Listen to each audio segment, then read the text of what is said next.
Em conformidade com as obras. Humberto Fabre pelo Espírito Geraldo Campos. Amor e Equilíbrio Audiobook. Primeira parte. Sinopse.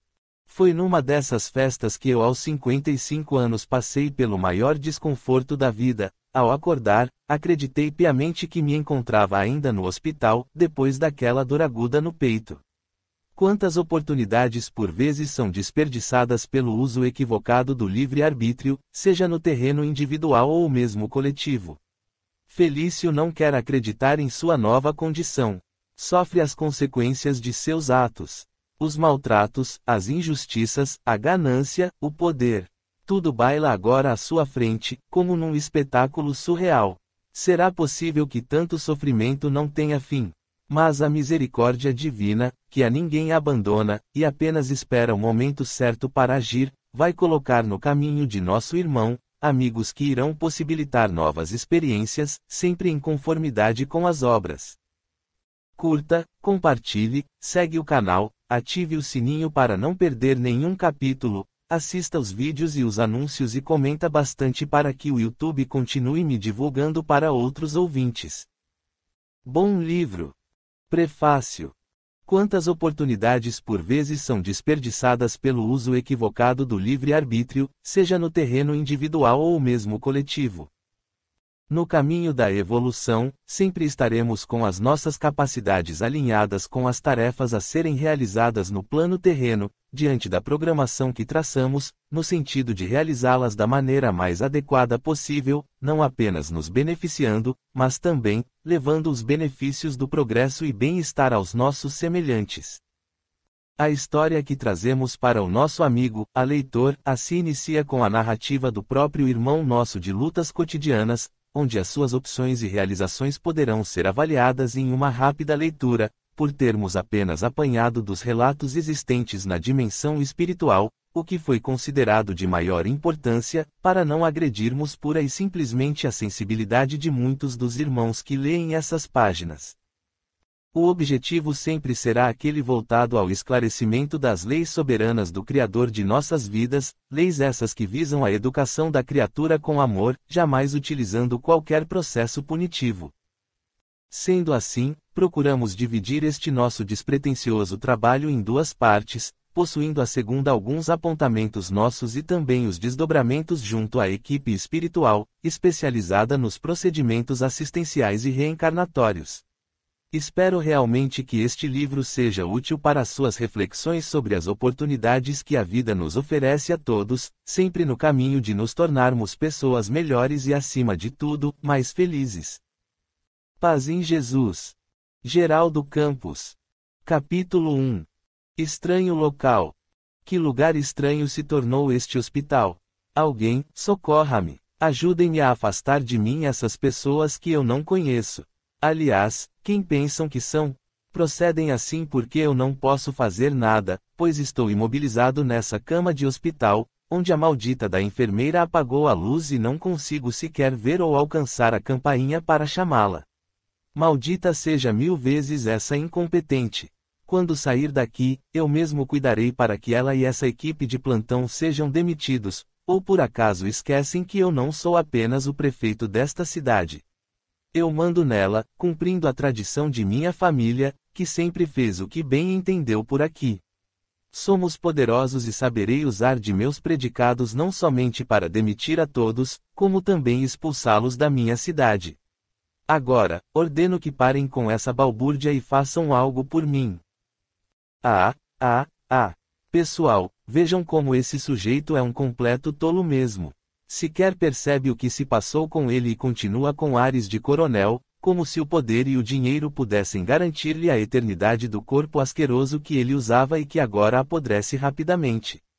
Escute aqui, imbecil. Você não está mais na suíte do hospital daquela que pareceu ser a sua cidade, cuja população comemora disfarçadamente a sua morte, pois ainda temem os seus familiares, que em breve estarão lhe fazendo companhia e dando continuidade em nossa diversão.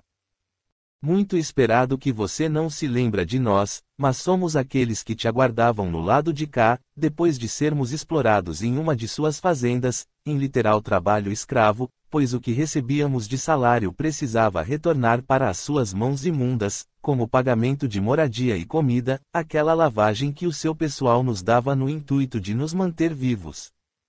Achou que fosse eterno, não é, Coronel Felício? Mas todos no fim vêm parar no mesmo local e com você não foi diferente. Achou que as suas idas à igreja aos domingos e suas pagas lhe tirariam das nossas garras, fazendo que você escapasse da verdadeira justiça. Aonde estão os seus amigos, corruptos como você, que lhe davam cobertura para os seus atos ilícitos que eram no final compartilhados contigo, em processo completo de locupletação dos cofres públicos? Sou o Gracindo que está aqui te visitando, aquele que você achava que somente servia para adestrar e cuidar dos seus cavalos.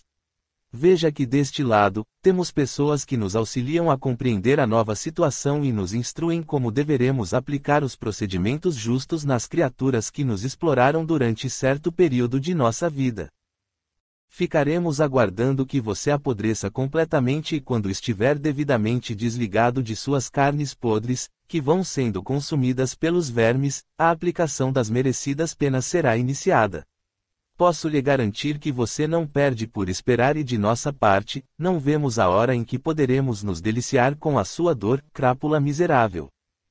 Mentira! Você mente! Estou vivo e seja você quem for, quando sair daqui, me encarregarei pessoalmente em dar cabo de sua vida imunda.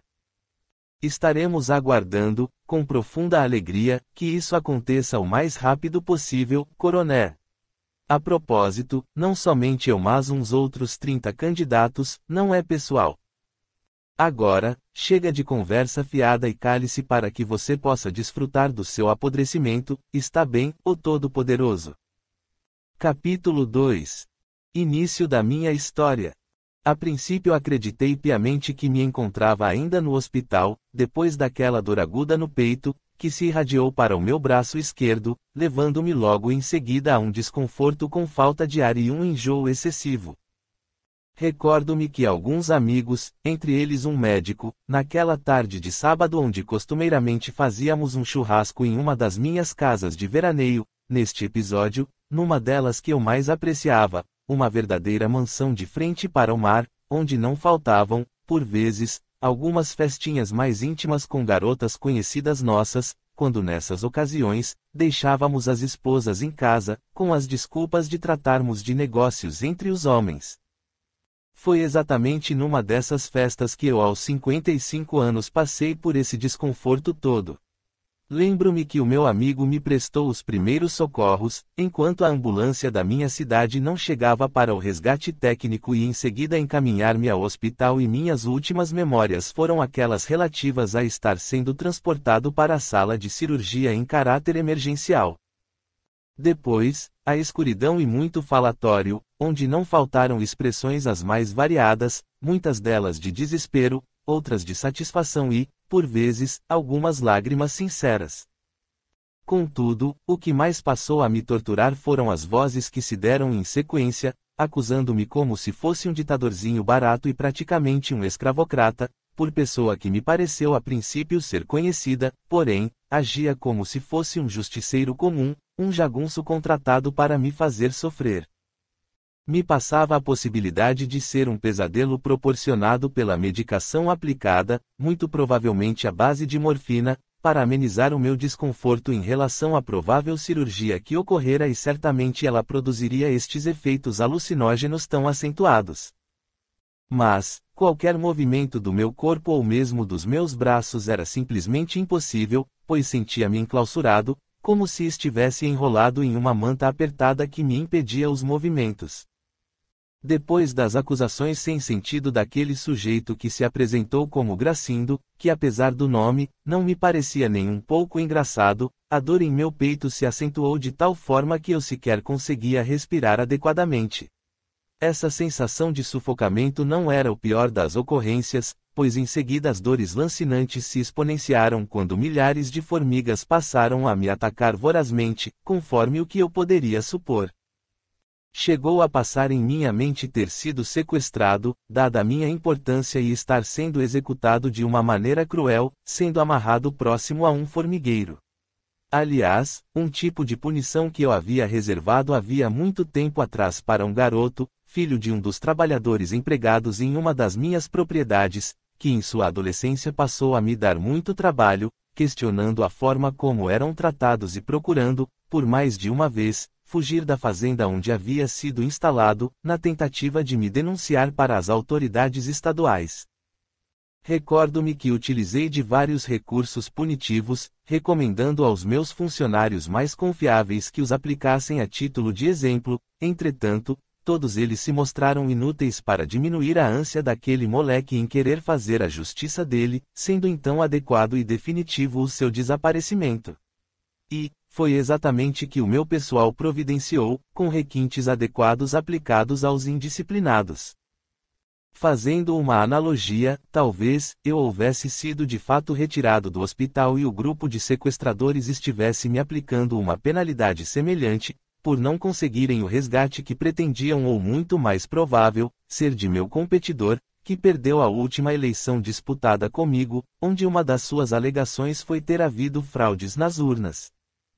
Óbvio que eu não podia permitir que um concorrente, inclusive no ramo de negócios em que a minha família fez fortuna, passasse a ser o responsável pela cidade, procurando arruinar os meus interesses de alguma maneira. Fraude mesmo não houve, conforme disse um dos correligionários de minha maior confiança, apenas ocorreu alguns equívocos na contagem das cédulas. Com essa desculpa, nós nos divertimos muito e o meu competidor, menos poderoso, decidiu calar-se, principalmente depois que mandamos um recado para ele em relação à sua família, que residindo na minha cidade poderia sofrer algum acidente. Dentro da tortura que se agigantou, essas foram as últimas lembranças que eu pude manter enquanto consciente, pois a partir de determinado instante perdi completamente a consciência pela dor que se agigantava. Capítulo 3. O mausoléu. Quando voltei a mim, crendo a princípio que os efeitos dos anestésicos haviam cessado, dos pedidos de socorro passei a súplicas, para que algum enfermeiro me aliviasse a sensação de estar sendo comido vivo, como se fosse um animal de grande porte, diante do predador implacável que inicia a sua refeição a essa maneira.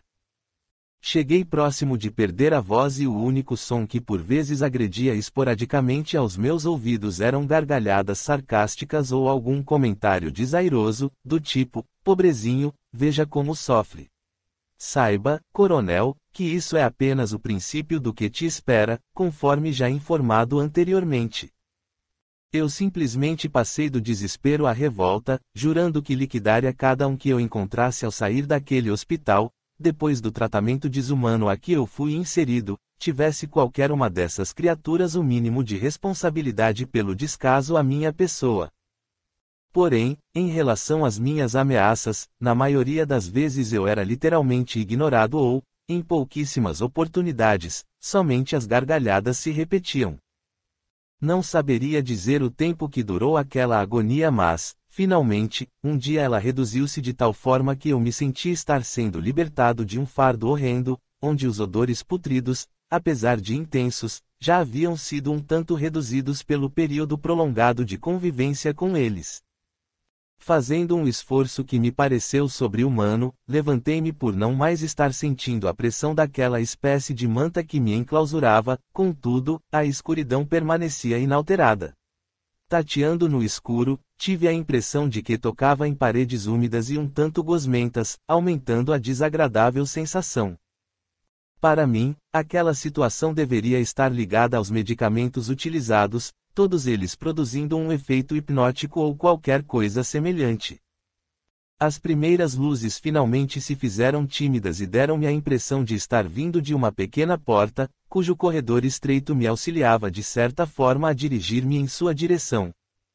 A impressão era que a noite estava avançada e continuei caminhando de forma troféga pela debilidade que me tomava como um todo, porém, uma alegria incontrolável passou a me invadir pelo fato de estar saindo daquela condição horrível em que me encontrava até então.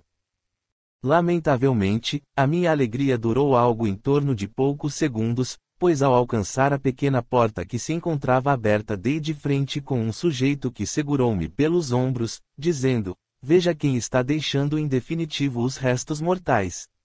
Demorou em, coronel, recorda-se do que eu havia informado. Sou o Gracindo, aquele que te espera junto com os meus amigos, infelizmente para você, seus mais ferrenhos inimigos e todos nós estamos satisfeitos em podermos iniciar a fase 2 de seu tratamento. A confusão mental ainda residente em mim deu-me a impressão de estar realmente em um hospital. Mas a primeira frase, sobre as questões relativas aos restos mortais, me deixou furioso.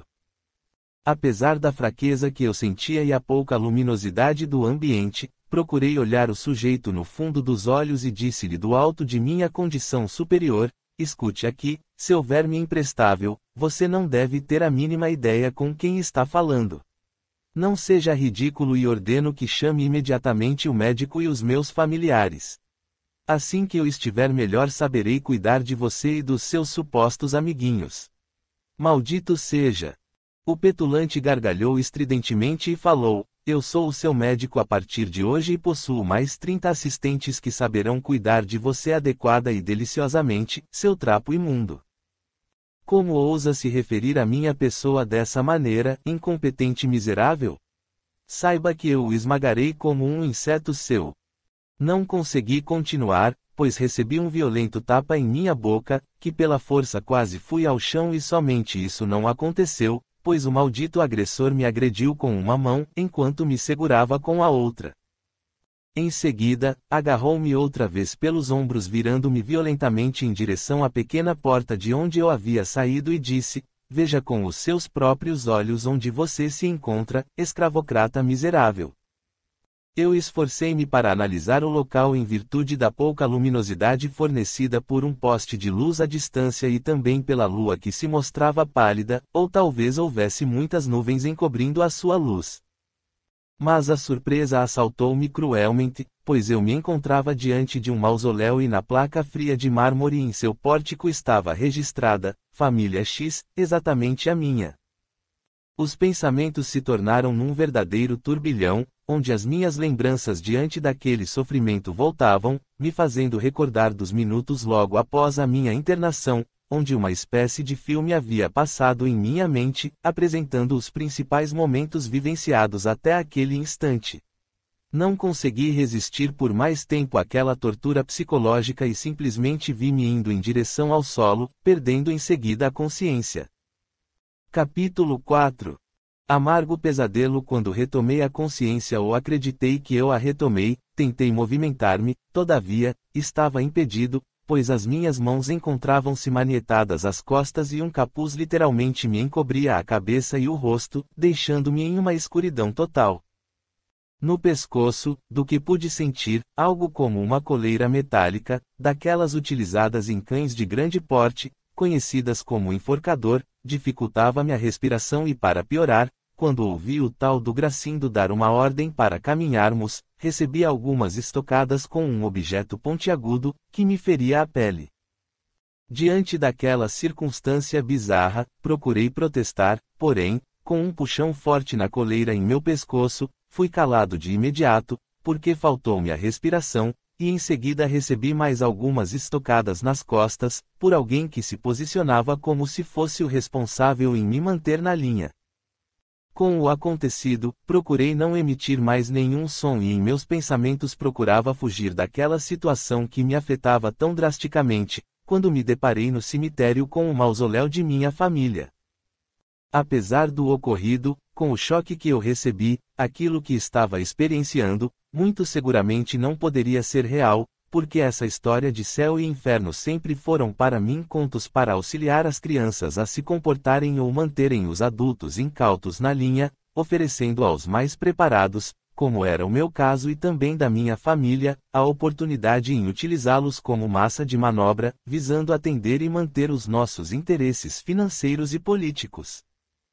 Mas ao mesmo tempo em que eu procurava negar o que acontecia, como poderia estar inserido em ocorrências inimagináveis até então?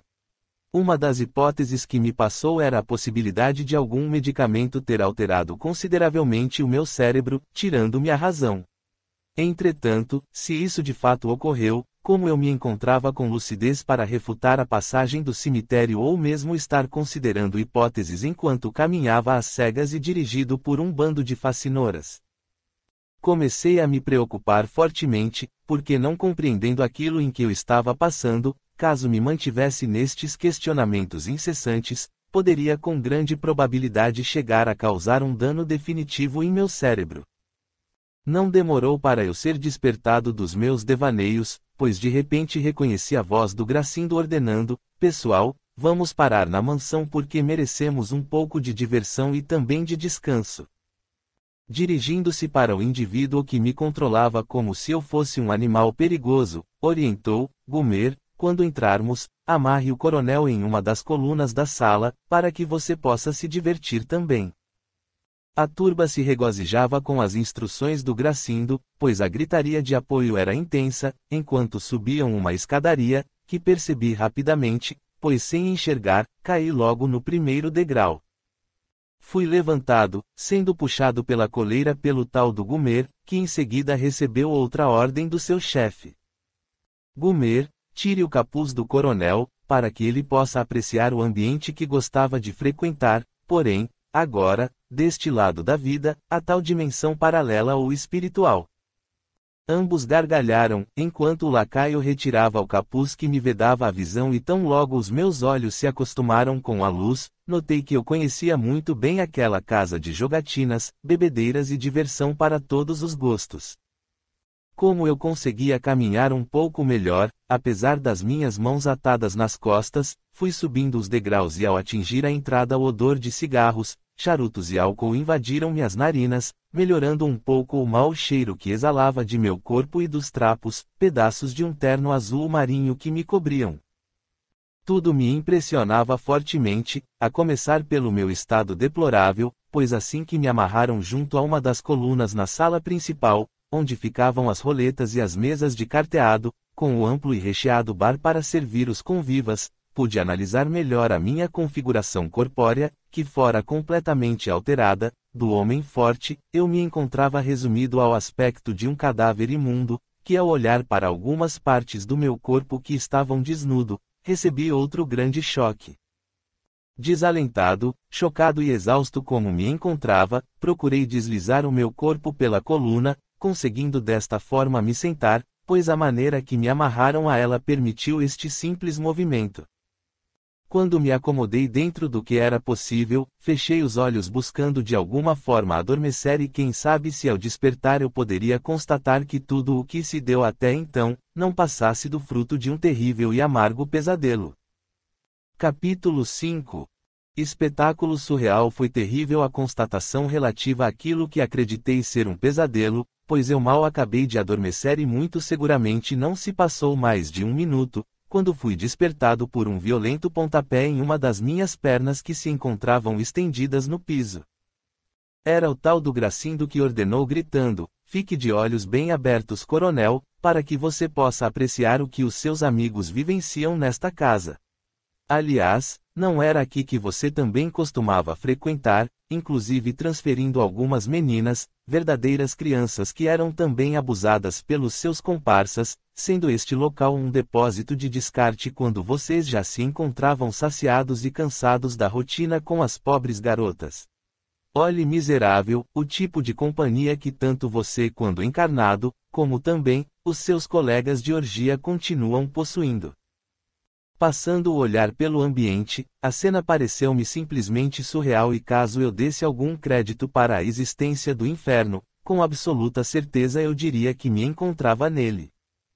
Até para mim, que acrescentava muito pouco valor para a vida daquelas moças e rapazes infelizes, que serviam de repasto para aqueles que eu considerava companheiros de diversão, o que eu presenciava era próximo do horror, podendo constatar que várias criaturas, muitas delas deformadas, inclusive em sua genitália, acoplavam-se aos frequentadores, dividindo com eles não somente os aspectos do vício no jogo, como também do sexo desequilibrado, das bebidas, dos cigarros e charutos que circulavam à vontade e, mais às escondidas, algum tipo de droga, que em nossa visão falso moralista, tanto minha como dos meus amigos, esses produtos químicos eram voltados para gente mais fraca. Éramos apreciadores de um bom uísque ou uma cachaça de qualidade, sempre no sentido de nos alegrarmos ainda mais com as garotas.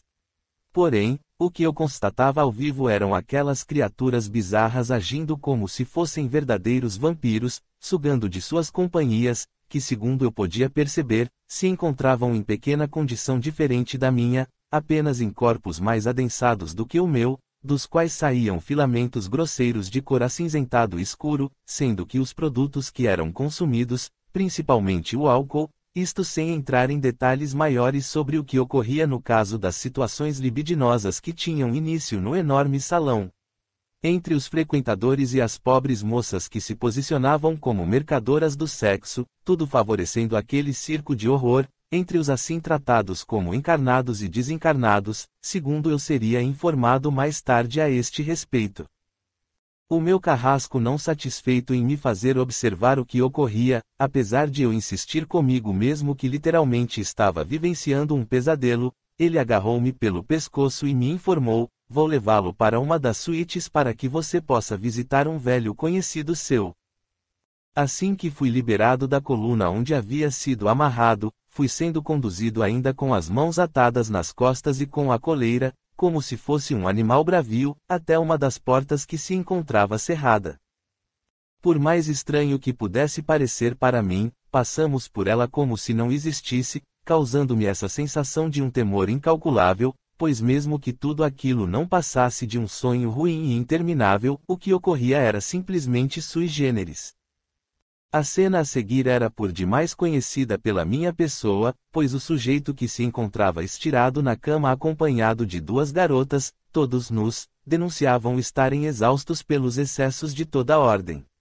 O sujeito completamente suado, ressonava estridentemente e pude reconhecê-lo de imediato, pois era um dos meus conhecidos mais próximos e amigo de longa data em negócios e também naquele tipo de diversão. O Gracindo, dando um puxão na corda que se prendia na coleira, fez que eu voltasse a minha atenção completa para ele, dizendo em seguida em tom jocoso: você reconhece o Ernesto, seu coleguinha de farras, não é, coronel? Sem dizer-lhe uma palavra, aqueci com um pequeno movimento de cabeça confirmando a resposta, dando-lhe então condição para que ele continuasse: pois bem, saiba que o seu amiguinho aí é o amante de sua esposa e não faltará oportunidade de observá-los, quando eles se encontrarem. Fui tomado de um ódio enorme por aquela criatura perante a mim, que sorria de maneira sarcástica e sem dizer-lhe uma palavra, atingiu seu rosto, diretamente no nariz, com um movimento rápido de minha cabeça, o que fez que ele se afastasse alguns passos. Pela expressão de dor que ele sentiu ao levar as suas mãos ao rosto, largou a corda que se prende à coleira e eu num movimento desesperado fui em direção da janela que se encontrava entreaberta e mesmo naquela condição difícil me aproveitei de uma cadeira que estava próxima e utilizando-a como um trampolim improvisado, saltei para fora da suíte, indo cair diretamente em cima de alguns arbustos que decoravam o jardim lateral da mansão. O impacto foi razoável, mas um tanto amortecido pelas plantas. Como pude, procurei levantar-me e começar a correr pelo local, buscando a entrada principal e com isso alcançar a rua e pedir socorro para alguém. Todavia, foi tudo uma doce ilusão a minha tentativa de fuga, pois antes mesmo que atingisse o imenso portão que me daria acesso à minha pretensa liberdade, fui alcançado por um dos capangas do Gracindo. O tempo que se seguiu foi de um espetáculo cruel, onde eu era posicionado como o principal protagonista, obviamente. O Gracindo surgiu acompanhado com todo o seu grupo, logo depois do grito de alerta dado por aquele que me havia capturado e em seguida ordenou a aplicação de um espancamento, que me levou à perda de consciência pela dor dos socos e depois que eu já me encontrava no solo, pelos pontapés recebidos da turba que se deliciava com o meu flagelo.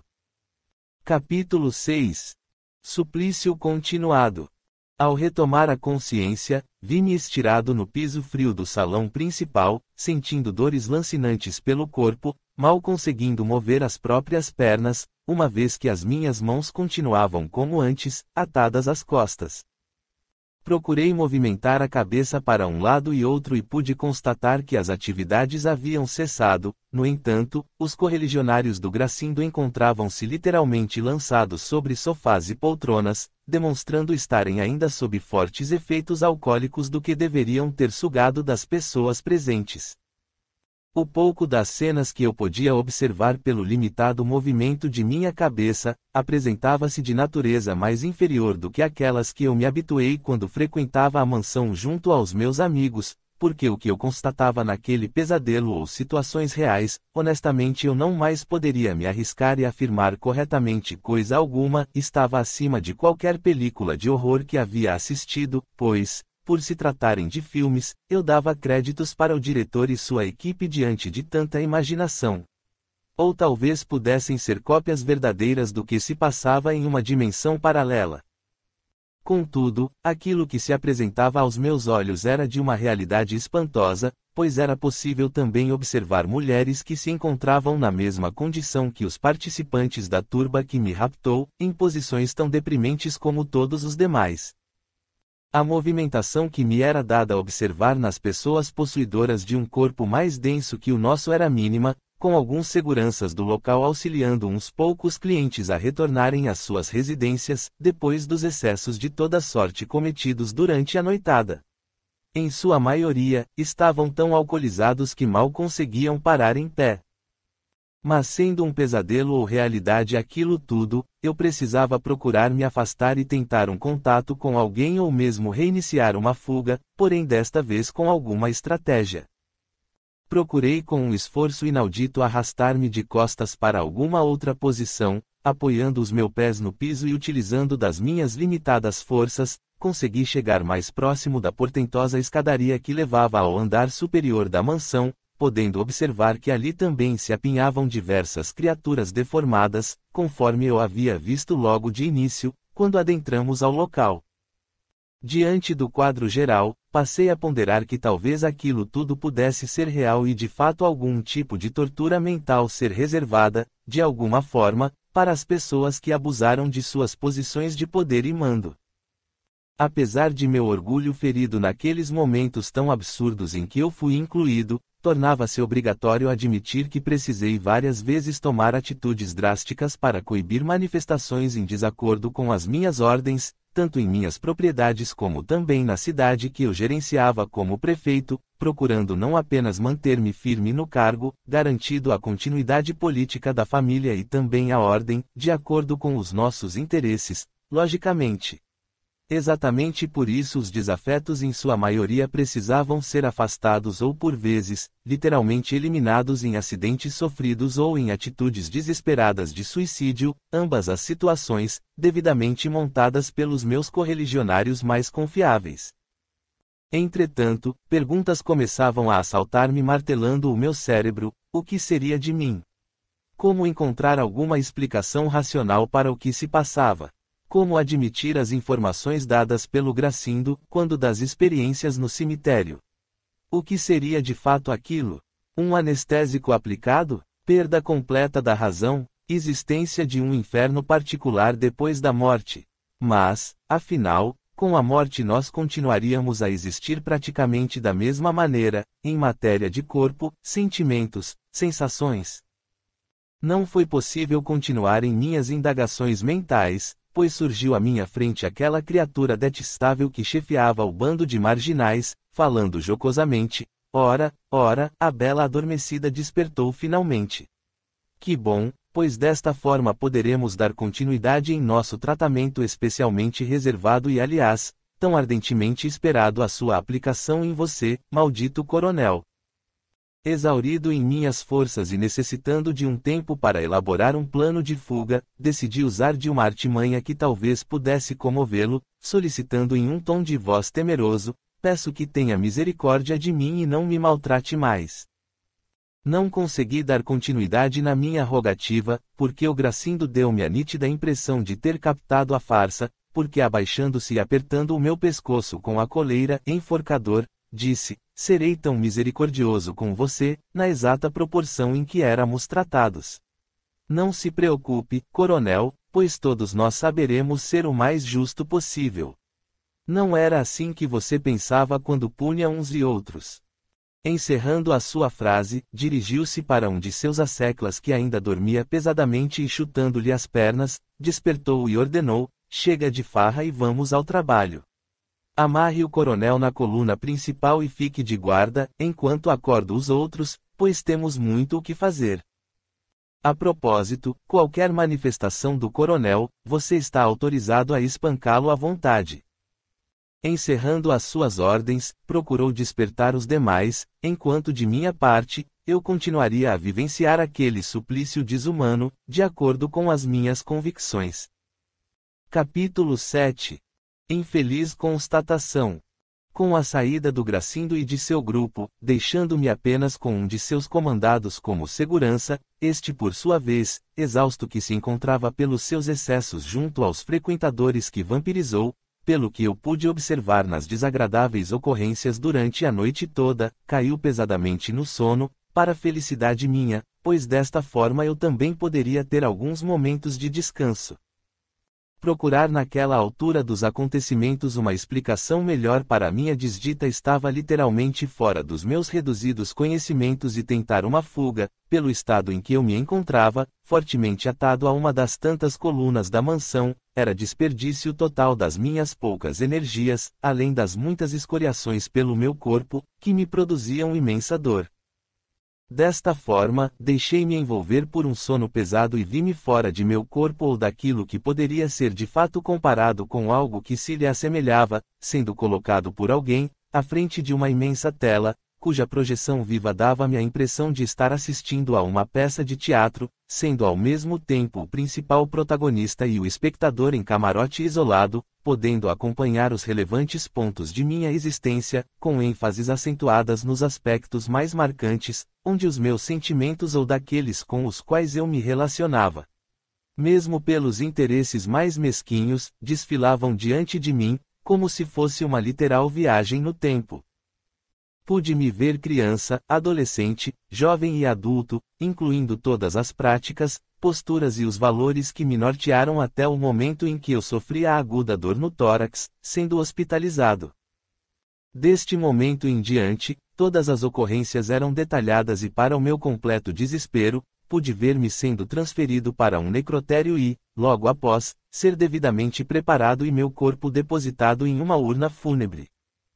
Era possível constatar a angústia sincera de alguns familiares e pouquíssimos amigos, misturados com muitas pessoas que apenas cumpriam com as formalidades de natureza interesseira ou meramente política, em estar presente no velório do prefeito e de uma das pessoas mais ricas e poderosas da região. Eu podia, de alguma forma, observar os pensamentos de muitos deles, que se mostravam satisfeitos por eu ter saído do planeta em definitivo, incluindo até os que desejavam que eu apodrecesse no inferno e não no túmulo. O desconforto exponenciado teve continuidade até o instante que o Gracindo apresentou-me a lápide com o nome de minha família.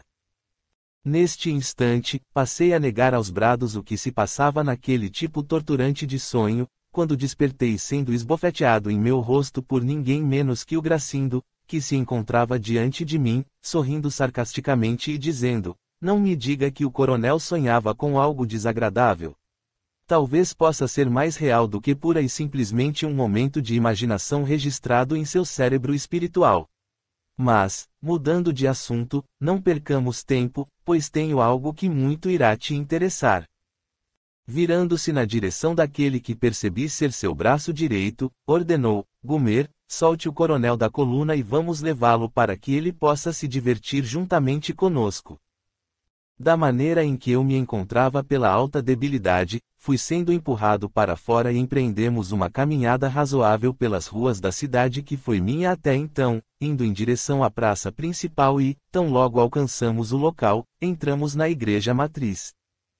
Ela estava inalterada, pois a sua representatividade para mim não passava como um ponto de encontro com as pessoas do meu interesse e as mais influentes da cidade, onde cumpríamos com os deveres de bons cidadãos, independentemente de nossas acobertadas torpezas.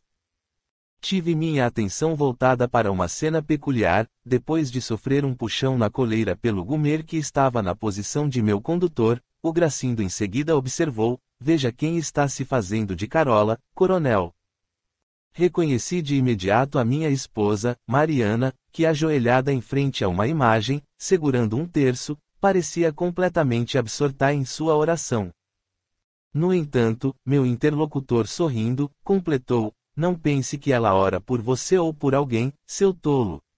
Esperemos pelos próximos acontecimentos.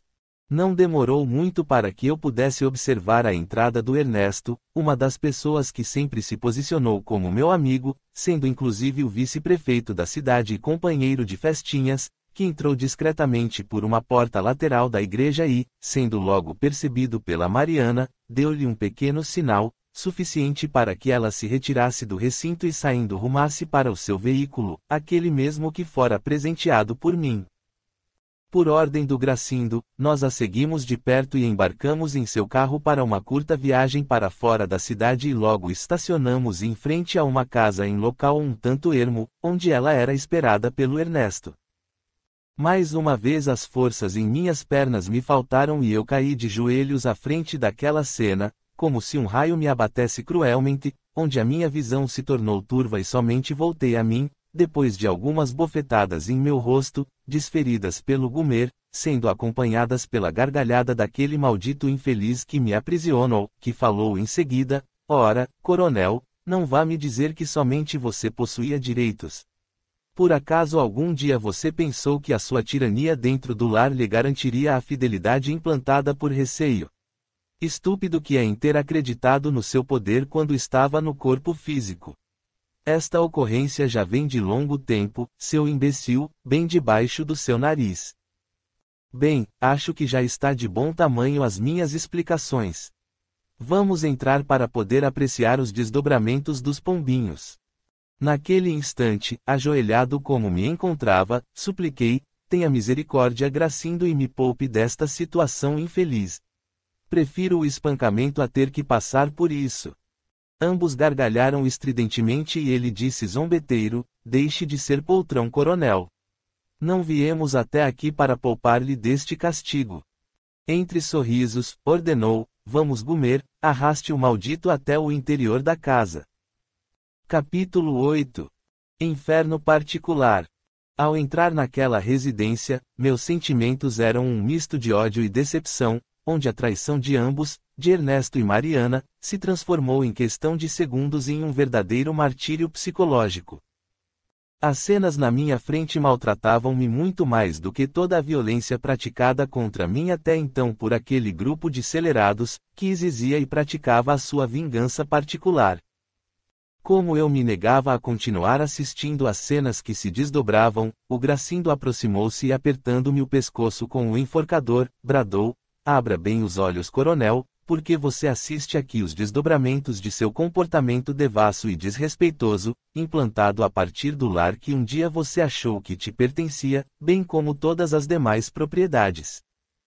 Ele emitiu uma sonora gargalhada antes de continuar com a tortura psicológica: saiba que o seu amigo aí, o tal do Ernesto, vai botar as mãos dele em certa parte do que te pertenceu, pois o sujeito é ardiloso e sabe como envolver a viúva, que aos poucos passa a acreditar que existe de fato algum sentimento real dele por ela.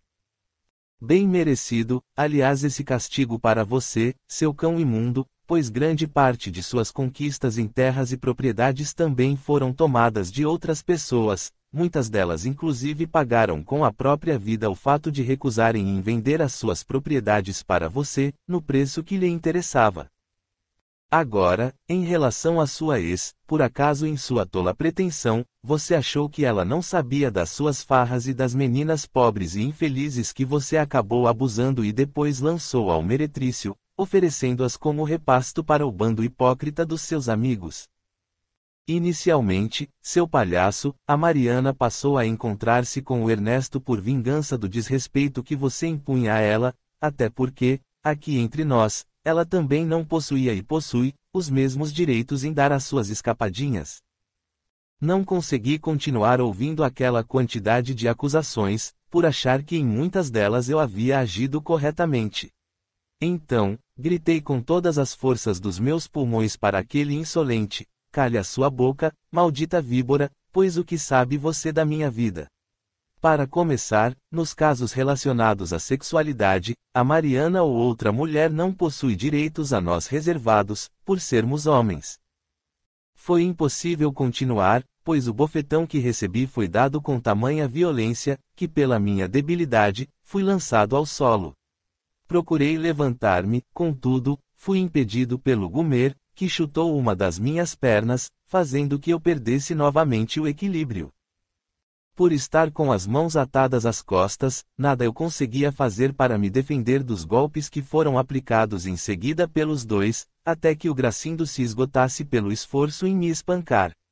Não satisfeito, ele continuou com as chibatadas psicológicas: você se classifica como um homem, com direitos exclusivos a começar das mulheres, pois saiba que nós faremos que você passe a se ver diferente, depois de outras medidas que iremos adotar, em virtude de sua petulância, seu escravocrata miserável.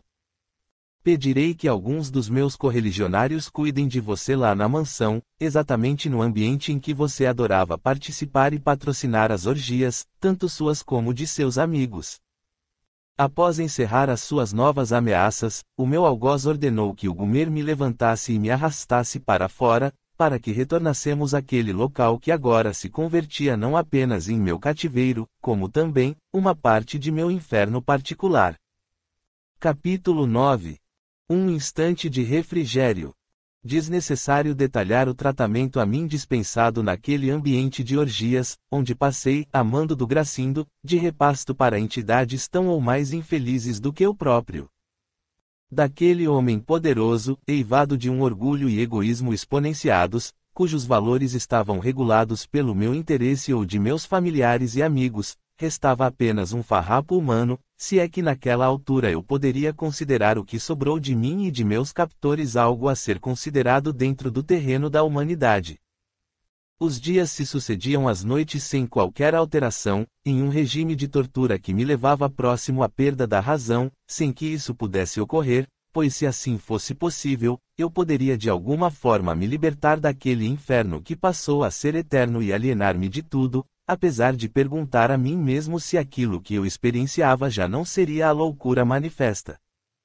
Mas ao mesmo tempo, recordava-me das situações vivenciadas com naturalidade, onde as chibatadas morais, piores do que os abusos de toda sorte, feriam-me agora com maior crueza, desde o momento em que eu presenciei a perfídia da Mariana e do Ernesto.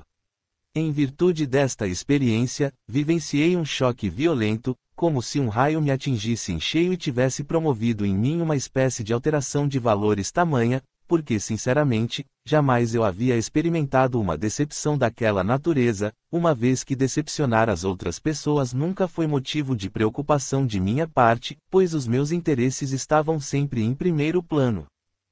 O Gracindo e o Gumer, seu literal braço direito, haviam percebido o que a ocorrência me causou, sendo desta maneira, usada para as acusações jocosas, onde as recordações com detalhes eram replicadas, inclusive com imitações baratas do que era dito pela dupla que eu considerava traidora, enquanto se encontravam reunidos naquele episódio fatídico.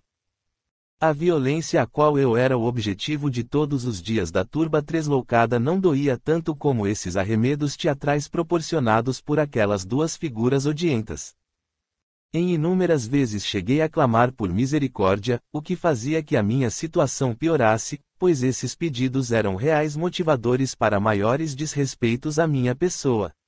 Era como pedir que as sevícias e as atitudes escabrosas em relação à minha condição masculina fossem redobradas.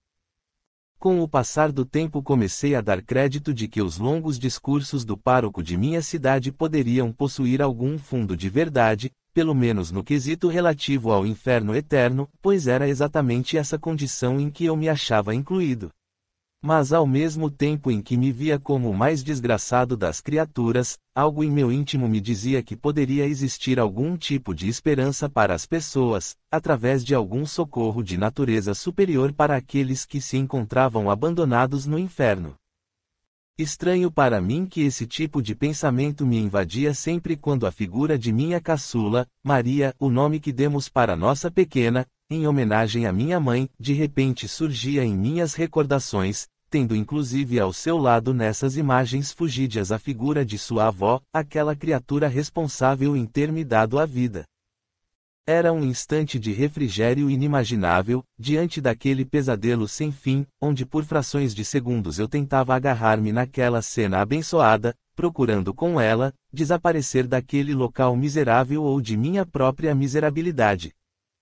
Em uma dessas muitas tentativas, quando a madrugada ia alta e minhas forças estavam próximas da exaustão, um sono anestésico abateu-se fortemente em mim, fazendo que eu sentisse um deslocamento daquele corpo que me pareceu mais sutil do que o que enverguei quando de minha, assim considerada, vida regular, e por um instante vi-me à frente da figura de minha mãe, que aproximava-se calma e tranquilamente, e ao abraçar-me, transmitiu-me energias de profunda confiança, exatamente aquelas que eu sentia quando de minha fase infantil. Nos instantes em que me encontrava em seu colo generoso, quando socorrido de alguma pequena queda em minhas brincadeiras. Ela, após beijar-me a fronte, olhou profundamente em meus olhos e recomendou: meu filho, ore para o Criador pedindo-lhe auxílio, porque ele jamais abandona as suas criaturas. Mantenha a chama viva da esperança em seu íntimo e ore, meu filho, ore. Despertei sobressaltado e com o rosto banhado em lágrimas de saudades, e por pouquíssimos instantes acreditei que não me encontrava mais naquele ambiente trevoso, pelos momentos de refrigério indizíveis que eu experimentei no contato com a minha genitora. Mas, pobre de mim, pois logo constatava que nada houvera mudado em relação à minha completa desdita. Contudo, as palavras finais daquela criatura adorada continuavam a ecoar em minha mente, principalmente a sua sugestão final: mantenha a esperança e ore, meu filho, ore. Capítulo 10. Simples desculpas. Entretanto, sendo eu, naquele período da minha existência, um incrédulo completo, logo classificava aqueles sonhos e o refrigério sentido no contato com a minha caçula e a minha mãe, as disposições mentais de cada criatura, sendo este exatamente o meu caso. A prece para mim sempre foi considerada uma total perda de tempo e um meio simples de manter a limitação conformista daqueles que nasceram para servir, até porque a conotação que eu dava para ela estava relacionada com a religião, que também era tão necessária para a mesma proposta, controle.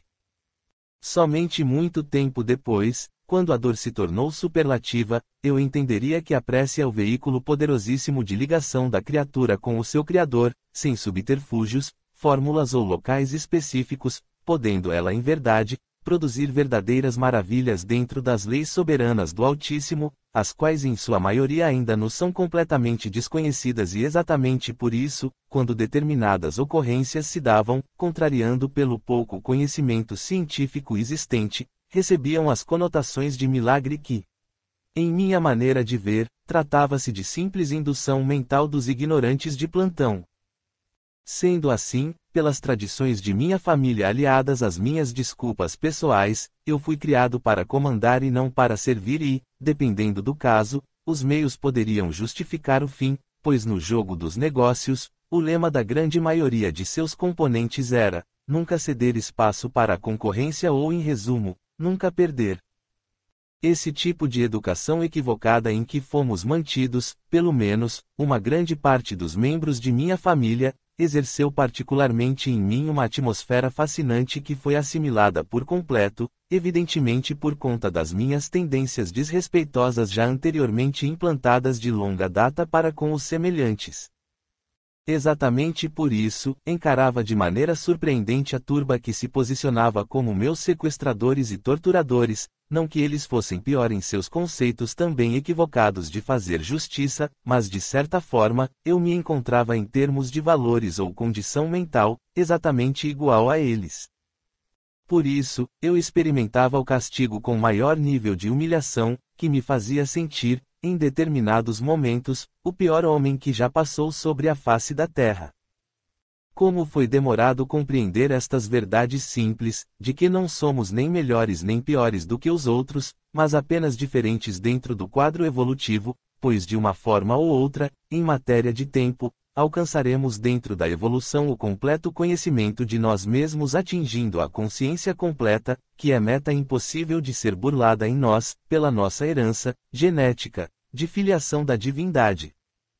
Mas, para compreender isso, o preço a pagar foi extremamente alto, pois sem ter exercitado a fé e a humildade diante do Criador, logo colocava aqueles sonhos no exato lugar deles, conforme o meu limitadíssimo entendimento, eles todos seriam um produto da reverberação em meu cérebro, dos meus desejos mais íntimos e por que não dizer os mais óbvios e também, muito provavelmente, deveria ser um recurso utilizado pela minha mente para que eu pudesse de alguma maneira ver-me livre de meus captores, nem que fosse por um segundo e, assim, não chegar à loucura completa, se é que já não me encontrava nela.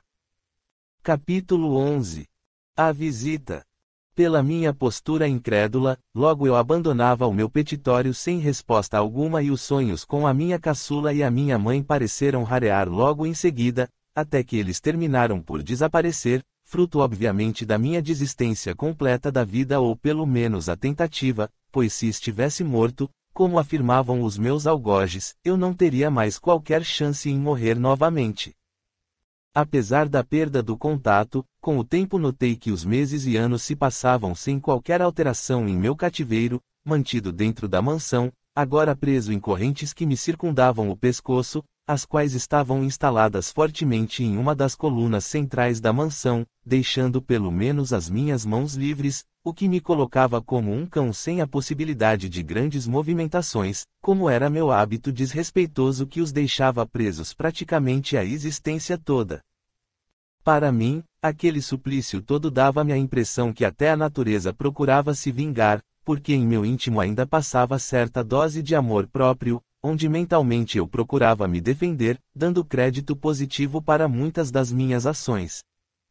Isto só fazia piorar o meu quadro, pois o sofrimento aumentava a minha revolta, por me achar superior àquele bando de fascinoras que haviam me raptado e insistiam em manter-me prisioneiro até aquele período.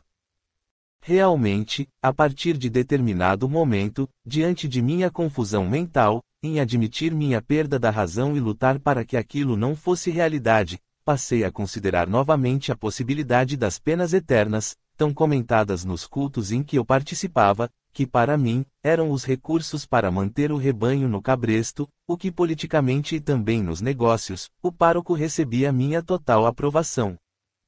O tempo passou sem grandes alterações e quando eu estava simplesmente esgotado em minhas forças e próximo de aceitar que a minha condição miserável não teria fim, certa manhã ao despertar vi alguns homens vestidos em trajes azuis claros adentrarem aquele antro e se aproximarem do Gracindo e do Gumer, e a princípio, ambos não lhes deram qualquer importância.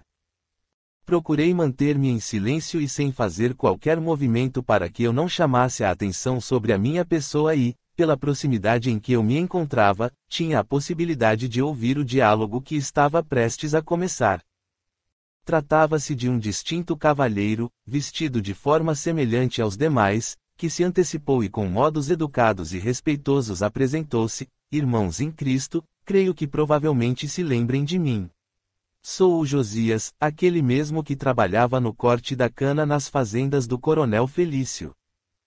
O Gracindo, que estava meio cabisbaixo, sentado nos primeiros degraus da enorme escadaria que se posicionava quase no centro da sala principal onde ficávamos praticamente em tempo integral, deu um salto e levantou-se rapidamente e, tomado de enorme surpresa, disse: Josias. Não pode ser. Pois sou eu mesmo, Gracindo. Procurando me melhorar um pouco mais, inclusive na aparência, claro que dentro das minhas acanhadas possibilidades. Neste ínterim, o Gumer também havia se levantado, demonstrando toda a surpresa que o invadia, deixando-me a perceber que o tal do Josias parecia exercer um profundo respeito em relação aos dois. Foi o Gumer que, um tanto vacilante, falou: depois de sua partida no acidente fatal, quando você caiu de um dos caminhões carregados de cana, não soubemos mais nada de você. Digo, depois que viemos para cá também. Onde você estava até agora e o que anda fazendo? O Josias esperou alguns segundos antes de reiniciar, como se estivesse dando um certo tempo para a dupla na sua frente se acalmar em relação ao impacto e disse finalmente: meus queridos irmãos, A vida não se resumia nas atividades sacrificiais nas fazendas, entretanto, a sua continuidade obedece aos interesses de cada um conforme a justiça divina, no respeito às suas criaturas, dando-lhes a liberdade da escolha do que lhes parece mais justo a princípio. Tão logo me retirei do casulo corpóreo, como ocorreu com vocês, fui convidado por irmãos nossos que trabalham em equipes específicas de resgates, dos assim chamados recém-desencarnados, e aceitando a proposta ingressei em uma das tantas instituições voltadas ao tratamento e esclarecimento da situação tratada como nova, porém, de repetição, porque no fim, quando saímos em definitivo do corpo, retornamos para a nossa verdadeira pátria. Passado certo período de tempo e depois dos abençoados estudos e trabalhos voluntários na mencionada instituição, passei à condição de simples coordenador de uma equipe de resgates, prestando aos nossos irmãos os mesmos serviços que um dia me auxiliaram, os quais não permitiram que eu procurasse caminhos outros, voltados a qualquer revide para esta ou aquela criatura que houvesse me prejudicado ou talvez me explorado, porque pude entender que nas leis do Altíssimo nada ocorre por acaso. Eu observava os esclarecimentos completamente embasbacado, como também ocorria com o Gracindo e o Gumer, que pareciam não acreditar no que viam ou no que ouviam da explanação simples e objetiva do seu respeitoso amigo de outrora, que eu jamais soube sequer de sua existência em minhas propriedades. Como o Josias calou-se para dar algum tempo para qualquer questionamento, o Gracindo foi quem se adiantou: Josias, o que você quer de nós, ou melhor, por que está aqui? Estou incumbido de oferecer-lhes a oportunidade de verem a existência que não se finda, agora, de um ângulo diferente, pois a vida não pode ser mantida no enclausuramento de nós mesmos, sob pena de estarmos desperdiçando um tempo e energias superiores que possuímos, responsabilizando-nos pelos equívocos e deslizes pessoais e coletivos, que terminarão em processos de resgates por vezes dolorosos, porque nas leis do Criador, que são justas e magnânimas, nada do que é justo ou injusto passa desapercebido. Pois o que fazemos para o semelhante é construção de caráter pessoal, recordando Jesus, meus irmãos, que nos ensinou que a cada um de acordo com as suas obras. Aí está o princípio da imensa justiça das leis cósmicas, que permite que possamos proceder de acordo com os nossos interesses, desde que limitados em nossa condição evolutiva, quando não estamos laborando positivamente e ao contrário, ou seja, sem limites para o ser, quando procuramos exercitar o amor. Exatamente por isso, respondendo à sua primeira pergunta em segundo plano, não menos importante, o que eu quero, ou o que gostaria de propor, é que vocês se juntem a nós, para que unidos no mesmo propósito possamos realizar mais e melhor as atividades que estão sob a responsabilidade não apenas minha, mas de toda a nossa equipe. O que me dizem? O Gracindo voltou ao diálogo procurando de alguma forma se justificar: o que poderemos oferecer de nós, Josias? Veja como estamos e o que fizemos de nossas vidas. Ora, Gracindo, vocês podem nos oferecer a experiência que possuem, porque conhecem de perto a dor do estacionamento diante da evolução e depois de devidamente preparados e instruídos, poderão liberar-se de uma série de compromissos através do exercício do amor, recordando o ensinamento de Pedro em 1-4-8, o amor cobre uma multidão de pecados. Todavia, não nos enganemos, pois amar e trabalhar em favor do nosso semelhante, por vezes, exigirá maior esforço e sacrifício do que aqueles que fizemos para prejudicá-lo, porque reconstruir é extremamente trabalhoso, principalmente depois que causamos a decepção do que destruímos daquilo que lhes pertencia. O Gracindo, olhando de forma significativa para o Gumer, como se consultasse o íntimo de seu amigo, voltou-se logo após para o Josias e informou: deixe-nos pensar a este respeito e quando você voltar por estas bandas, lhe daremos a nossa resposta. Está bem, Gracindo. Porém, não deixe que as facilidades ilusórias do mundo que te cercam, continuem a mantê-lo sob o seu domínio. Fiquem todos em paz. Ao encerrar o diálogo, o Josias estendeu-lhe as mãos e ao sair, uma espécie de pânico instalou-se em meu íntimo, pois sequer tive um olhar de comiseração lançado em minha direção por aquele homem que, a princípio transpirava alguma esperança para a minha miserável e infeliz situação, se é que realmente eu tinha sido notado no meio daquele ambiente libertino. Capítulo 12. Perdidas esperanças. Os dias se passavam e nada mudou no cenário, pelo menos para mim, pois qualquer tipo de conversa existente por conta do convite realizado pelo Josias, obviamente não ocorreria diante da minha presença. A pouca ou quase nenhuma esperança diante do caso foi desaparecendo gradativamente, como um fio que se rompe, porque por um segundo que fosse eu cheguei mesmo a crer na possibilidade da turba ou pelo menos parte dela aceitar o convite e com isso eu alcançar a minha tão sonhada liberdade. 3 semanas depois, na continuidade da rotina onde por melhor que pudesse acontecer para mim, eu fiquei praticamente esquecido tanto pelo Gracindo como também pelo Gumer, o que me aliviava a tensão e o receio em ser espancado pelo simples fato de estar ali, de ter existido na vida deles. Vez por outra, no entanto, quando um de seus comandados passava por mim, aplicava-me um pontapé, como se estivesse retirando pura e simplesmente uma pedra de tropeço do seu caminho. Fazendo absurdas comparações, era melhor assim, do que receber todos os maus tratos em grande dose, sendo que aos poucos fui me habituando ao tratamento menos aselvajado de que era alvo. Finalmente em uma manhã, o Josias viria para dar cumprimento à sua promessa, retornando com algumas pessoas de seu grupo, na sua grande maioria, senhoras simples que se posicionavam como verdadeiras matronas. Quando adentraram e se aproximaram do Gracindo e do Gumer e também de mais 2 membros de sua gangue, o impacto emocional nos 4 homens impressionou-me sobremaneira, pois eu testemunhava uma alteração que sempre julguei ser impossível em criaturas tão cruéis, onde as lágrimas não puderam ser contidas de ambos os lados, com expressões simples, entrecortadas pelos soluços, quando pude ouvir algumas poucas palavras que se referiam a mães e filhos, além de saudades e pedidos delas, para que eles lhes fizessem companhia para uma nova proposta de vida. De minha parte, eu continuava em pleno abandono e além de presenciar as cenas de forma extremamente discreta, procurava não mover um músculo sequer, com o receio de ser repreendido pela interpretação de um dos correligionários que poderia tomar a minha atitude como ousadia. Josias, por sua vez, estendia a oferta para todos os presentes que se aglomeraram em torno dos 2 mandantes e aos poucos a adesão foi literalmente contagiando a turba e cerca de 15 ou 20 minutos depois, todos acediam ao convite feito pelo generoso senhor, que sequer olhava em minha direção como ocorreu da primeira vez.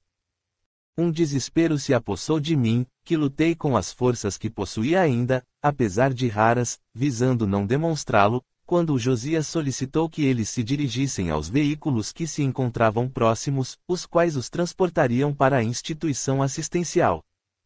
Somente pude ouvir um dos participantes da turma do Gracindo questionar em voz baixa um dos seus colegas: o que faremos com o traste do coronel? O outro, demonstrando seu completo desprezo, sentenciou: deixe esse cão imundo aí, porque alguém saberá dar continuidade nos merecidos flagelos. Viraram literalmente as costas e saíram triunfantes diante de minha completa desdita e revolta, porque eu me questionava, que instituição era aquela que possuía pessoas ligadas a ela, que sequer agiam com um pequeno grau de comiseração. Arrasado como me encontrava, completei os meus pensamentos entendendo que se Deus realmente existisse, a situação privilegiada de alguns era clara, pois a turba infernal recebia o seu beneplácito, todavia no meu caso, continuava reservada aquela parte do inferno. Naquele instante de revolta, justificando-me ao mesmo tempo praguejei: malditos sejam todos vocês, demônios infernais, amigos de um Deus separatista e sem qualquer ponta de misericórdia com aqueles que porventura puderam cometer alguns deslizes.